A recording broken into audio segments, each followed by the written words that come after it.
Hi guys, and welcome back to Spoony Life Lover. I hope you're all really well. As you can tell by the title, today this video is going to be the chronic illness tag. I have been meaning to record this for quite a while, but I haven't been I've been unwell for a while, so I've just got round to filming it today. It comprises of 14 questions, so I am going to be uploading this video in two halves because it might be a long video, and I know some people prefer a shorter video. So we're going to do the first 7 and then I will record the next 7. So if you see me looking down, it's because I have my iPad here with the questions on it so that I can use my phone to record. So it's a bit difficult for me because I have multiple chronic illnesses. Like the first question is, what were you diagnosed with? So the first question is, what were you diagnosed with? So my diagnoses are knock knees, arthritis, chronic migraine, hidradenitis suppurativa, depression, asthma, insomnia. I'm trying to think now.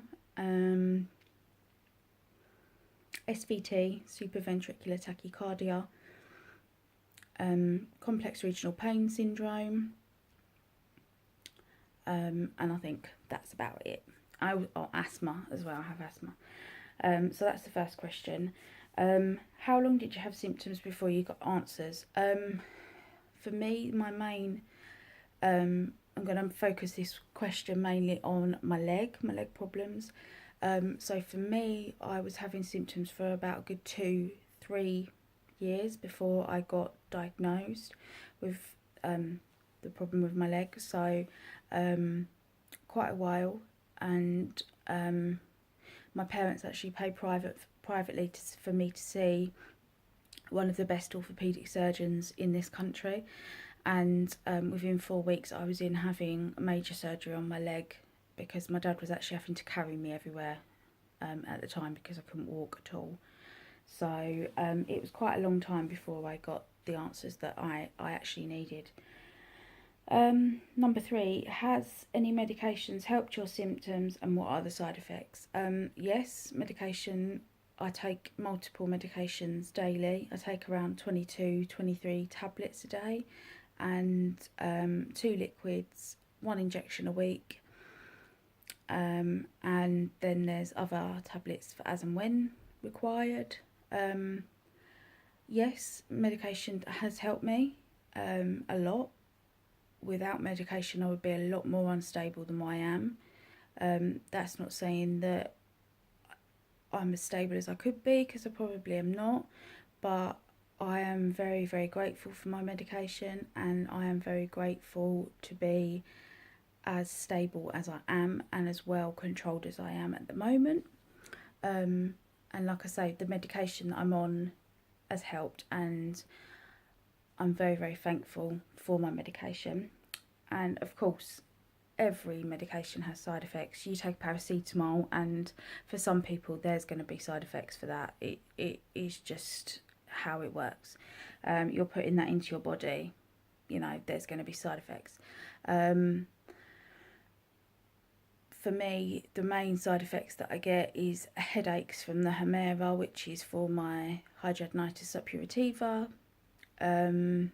And the other one is I take fentanyl for pain relief, and that gives me cold sweats, and also gives me hair loss, and also gives me a lot of hormone problems, so hormonal related skin problems, and also messes up things like my menstrual cycle and things like that go completely AWOL on that medication, because it does mess with your hormones. But there's some medications that I've been on for so long that I don't even get side effects anymore, and I'm very well controlled on them and quite happy on them medications. Number 4, how has your illnesses affected your mental health? This is quite a big one for me. as a lot of you probably know, I do go and see a counsellor twice a month. Never hid that, never been ashamed about that, never will be. I also do take an antidepressant and have suffered with depression, and still do suffer with depression. Being ill and being chronically ill and being in pain all the time is a uphill battle every day, because you have no sleep, your mood drops, your whole day is affected, your ability to do things is affected because you're tired, you're in pain, your pain level goes up because you're tired. It's like a vicious, never-ending circle. You tire out quickly because of the medication, because you might have another condition that makes you very tired.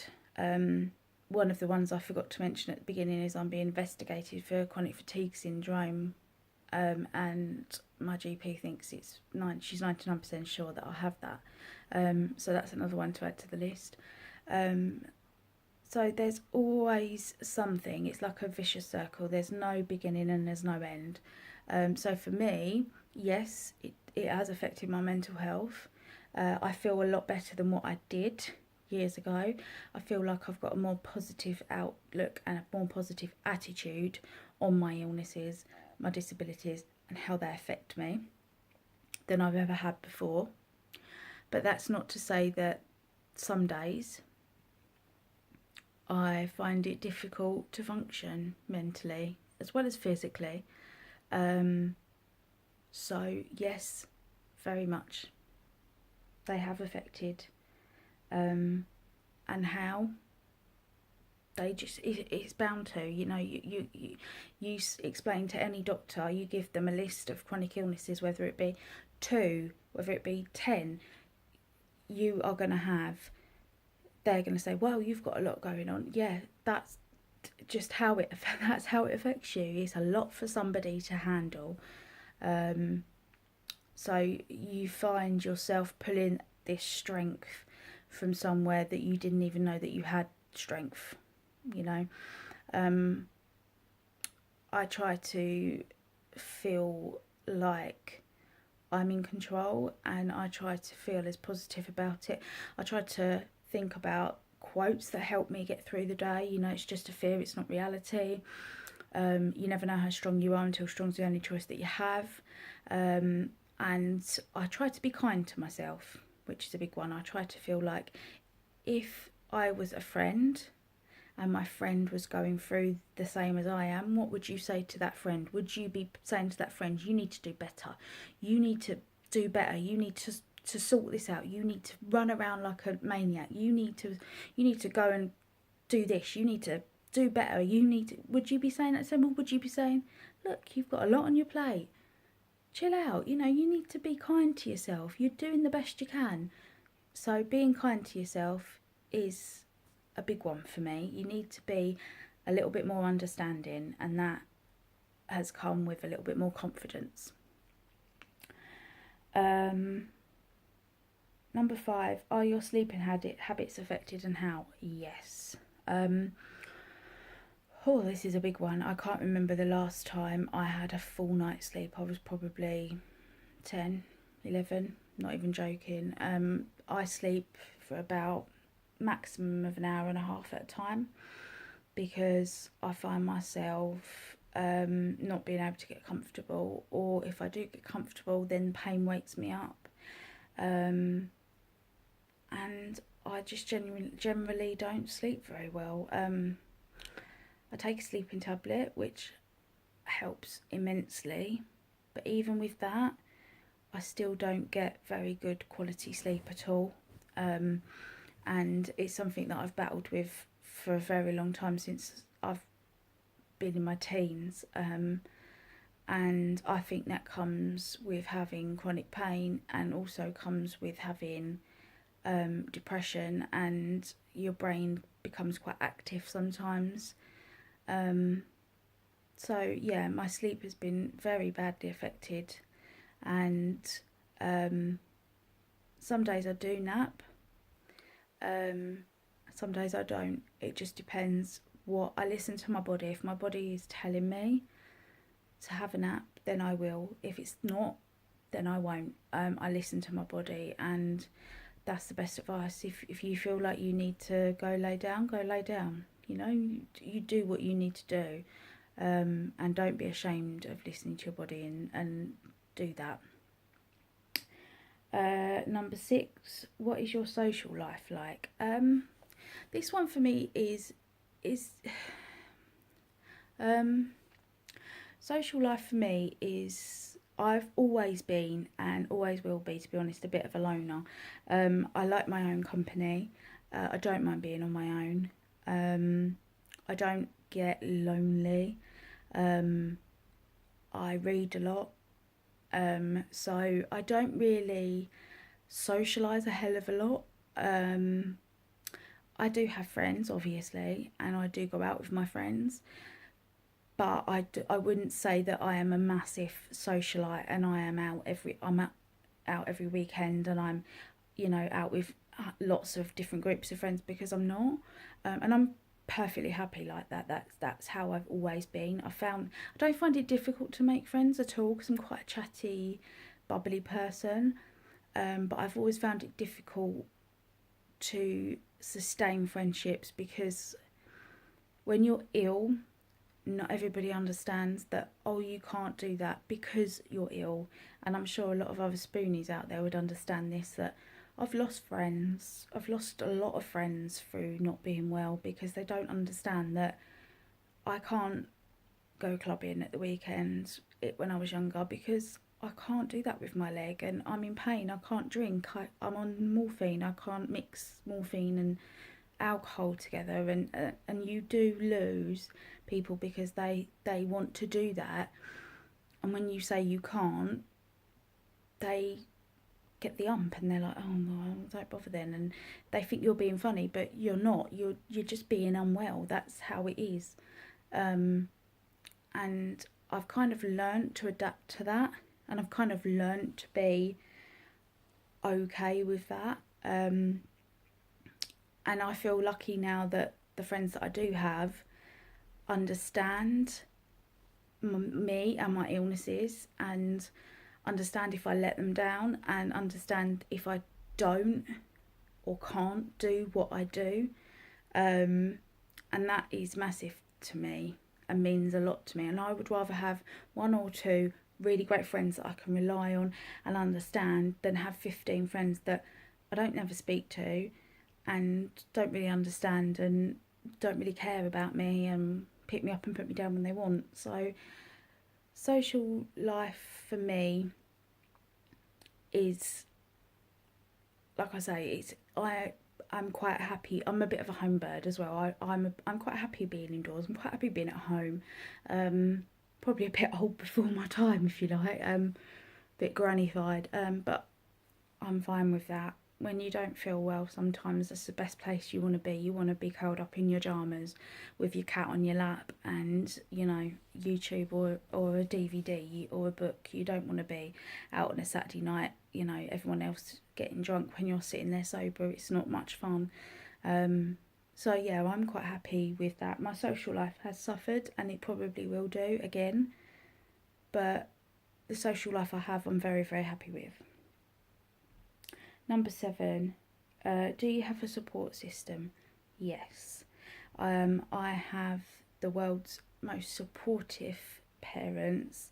I still live at home with my parents, which I'm not ashamed to say that I still live at home with my parents. Without them, Lord knows where I'd be. So I still live with my mum and dad, and I'm very happy living with my mum and dad. Yes, of course, I would love my own little flat, somewhere that I could decorate my own way, and I could have my own stuff, and I could, do my own thing a bit more. But I am very free here to do what I like when I like.